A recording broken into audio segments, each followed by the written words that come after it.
दोस्तों, भगवान श्री कृष्ण ने गीता का उपदेश महाभारत के युद्ध में अर्जुन को दिया था। भगवान कृष्ण ये उपदेश सिर्फ अर्जुन के लिए दे रहे थे और वो ये नहीं चाहते थे कि दूसरा कोई भी इसको सुने। तो उन्होंने अपनी शक्ति से उस युद्ध में मौजूद सभी लोगों को बेहोश कर दिया था ताकि अर्जुन के अलावा और कोई भी ना सुन सके। तो भगवान का जो उपदेश था, गीता का जो उपदेश था, वो सिर्फ अर्जुन के लिए था, सिर्फ और सिर्फ अर्जुन के लिए था और अर्जुन पे ही अप्लाई होता था।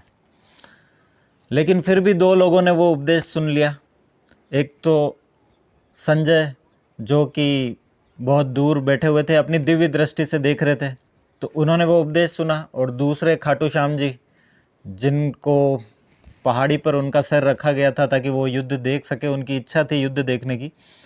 तो इन दो लोगों ने वो उपदेश सुना और देन उसके बाद वो उपदेश आज जन जन में फैल चुका है।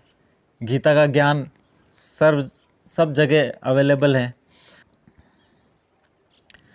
उसके बाद गीता पर कई टीकाएं लिखी गई हैं। टीकाएं मतलब ये होता है कि गीता का अर्थ क्या है, भगवान के श्रीमुख से जो शब्द निकले उनका अर्थ क्या है। बड़े बड़े महान लोगों ने उन पर टीकाएं लिखी है। टीकाएं लिखी है कि मतलब एक महान आदमी ने अपने हिसाब से कि भगवान के श्रीमुख से निकले हुए जो शब्द हैं उनका क्या अर्थ होगा, वो अर्थ निकाला।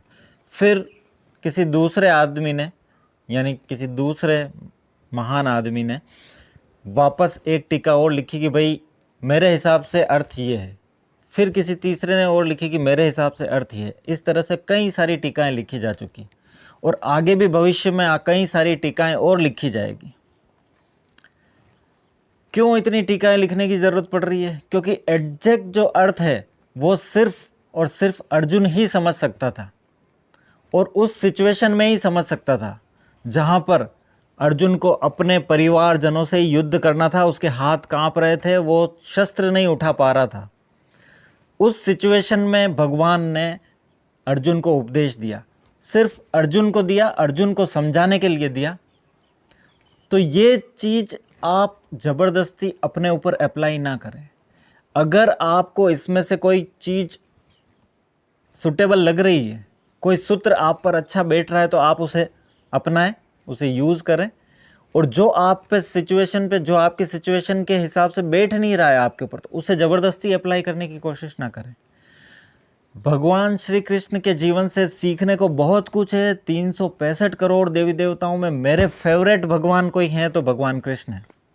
उनके जीवन से क्या सीखना है, क्या सीखा जा सकता है, वो मैं नेक्स्ट वीडियो में बताऊंगा। आज के लिए इतना ही, बाकी आप खुद समझदार हैं। Thank you.